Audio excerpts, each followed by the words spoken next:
Hey guys, welcome to my unboxing video of the T-PEOS H-100.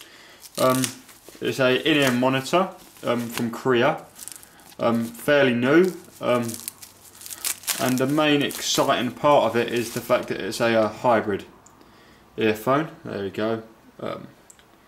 Balanced armature unit with a dynamic driver. There's the frequency response from Golden Ears. This is Golden Ears approved. It's from Shinwoo Tech in Korea. And this is the KR model, which is the colour screen. It's the premium earphone from Shinwoo. It's T-PEOS' flagship. And comes in a lovely wooden box, as you can see. This does really look nice and it's really classy. Let's open it up. And we can't get the packaging inside. But one thing I'm quite excited about is because it's on a hybrid earphone, and I'll be honest, I've not really had much luck with hybrid earphones.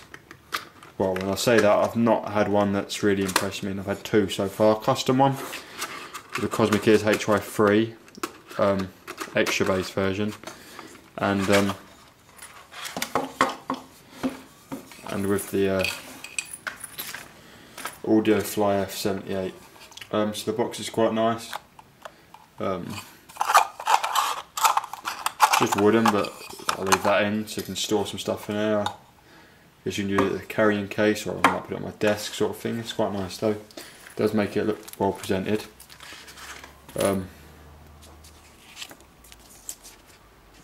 Which looks like some sort of warranty card, but it's in Korean.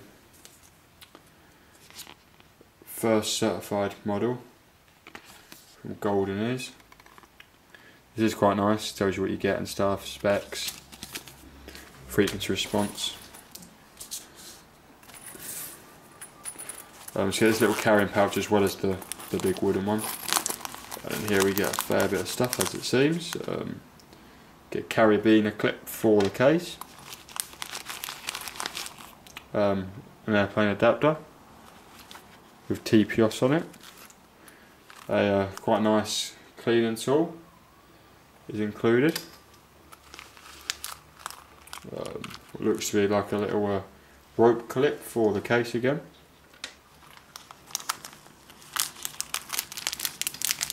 The case itself is quite nice, quite like the Phonak 2321. It's got some space in there. It's really quite compact. It's quite a nice case.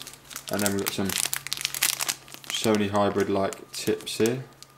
Say like, they're slightly different. So there we go. That comes inside like that. To lift that off, we get some more tips here.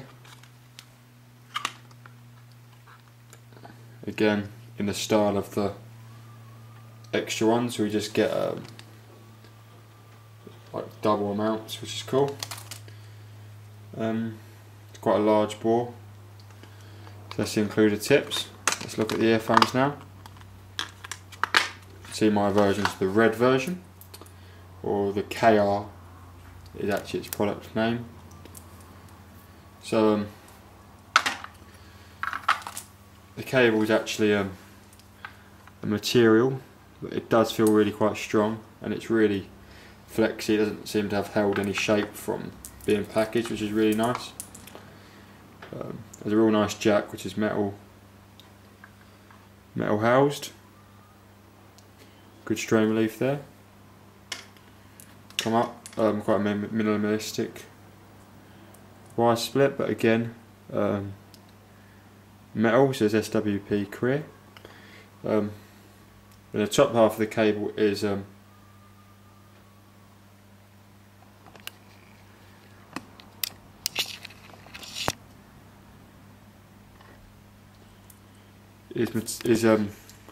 like a plastic, or just like a normal cable is, but looks stuck together by glue there, which the first signs of a bad QC, which I think some people have reported channel imbalance and stuff with them.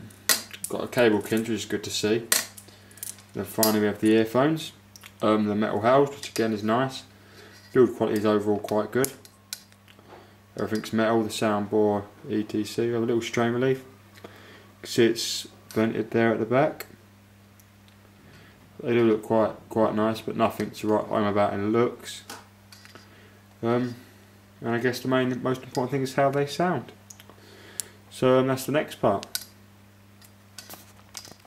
I've now spent a fair bit of time with these earphones and just got to know how they perform. I've burned them in, tried them with all sorts of sources, amps, and genres of music, which I think is important when reviewing, because as you'll find out later, genres really does affect how earphones perform. Physically though, even though these are vented, as you can see, for the dynamic driver in these do actually, with the fairly shallow insertion that I've had to have with these so I don't break seal, do actually isolate quite impressively, I have found, which I'm not going to complain at. I've been using these Sony hybrid tips that come with my EX1000s. These are the slightly longer version, but you do need a shallow insertion. They sound better than the stock tips by a considerable amount. They do help the performance. I think it's to do with the smaller bores. Other thing about build quality is the cable. And it's just the way they like to tangle. Coil them up nice and you get loads of kinks like this. You normally get a lot more if you leave it like that. So you just have to unfine them. So I think that's just have to untwist them like that. But that's definitely a problem in the cable that's covered in the material here. But I will say it is extremely strong, and it does give me confidence in that respect. And then the top end of the cable just likes to twist around like this, which can be a bit of a pain. You have to spin them around like so. But other than that, I don't really have any complaints, and these are built really strongly, which I think is the most important thing at the end of the day. So in all that respect, obviously the most important thing about these earphones though is what's the sound quality like, how do they perform in that respect, and just like the graph shows, I think the graph here we have is actually extremely accurate. Shows a slight U shape. The yellow response is how we perceive it, so that's not the one that we take into account for. The raw data response is the one that actually shows how it performs, and I think that is really quite accurate. So it's quite a slight U shape, and at the start we have a sub-bass focus in the bass regions, which is really quite nice, I think. Mid-bass boosts and humps I'm not a big fan of, so it's nice to see that these focus more on the sub-bass regions. Other than anything else, which gives a nice rumble, a nice texture and feel to the earphones. The mid-bass is a little less, very controlled in quality, and it's actually fairly fast for a dynamic driver, I must say. The mid-range is slightly recessed in the low mids, which makes them sound just a bit vague, a bit distant, but nothing too bad. They're not like you can't hear the vocals or anything like that. But the real problem in the mid-range, I find, is we see this bump in around this region, and this is the high mids, and this bump makes the vocals sound very cold and very just wrong. It makes them feel like they're a lot higher pitched than they actually are, and she doesn't have a very good tone to it. It just sounds a bit wrong, really, and that is perhaps one of the biggest problems with this earphone. The treble is very good unless you're using it with a bright source. With a bright source, the treble does become too much, and it can be fatiguing and not really have a slight bit sibilant, but just a bit too much, with too much sparkle. But if with a fairly neutral source or a warm source, it's got very good sparkle and really amazing details. One thing I will say about the treble, however, is it can be seen as a bit strident, a bit shrill, and just a bit thin. But very well extended, very sparkling, very detailed. I think the treble is really good, and one of the better factors of this earphone. Soundstage. is very good in the sense of it's got a good width and it has got elements of depth to it, which I can't complain about. But I will say that it feels just like it's so if this is if this was the sound stage, so we're here, we've got the width, but I feel like we've got things missing in the middle, so we've only really got the red bits showing of the sound stage, and I don't know, it's just sort of lacking a bit of in the centre, I think. So the width is really going on, it's outside your right and your left sides of your head, but I feel like you're missing a bit in the middle. That's just how I've perceived it anyway. And I spoke earlier about genres, and I say that because the vocals in these are just, I've never been able to really like them or grab hold and really, yeah, I like the mids on these at all. The whole week spent of these, listening to them daily and even solely for a few days of them, not listening to any other headphones or earphones, and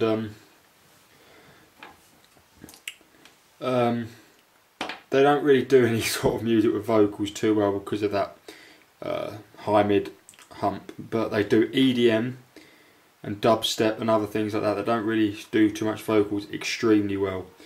EDM with these is a bliss. The bass and the treble really make it magical, and I think that's all. Unless you are a keen EDM listener, I can't recommend these too highly. If you're an EDM listener, I think for the Head-Fi discount price of $120, which is roughly what, £70–80 you can get right now, I think, jump on them. But if not, I'm not going to say get these to rock, maybe pop, but not rock.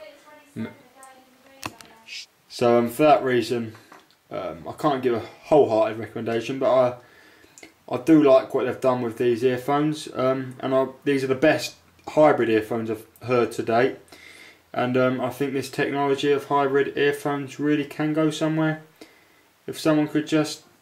So I do think T-PEOS have come in, made a nice start to earphones. This is definitely not a bad product. I have enjoyed it, and I really do look forward to what they pull out in the future.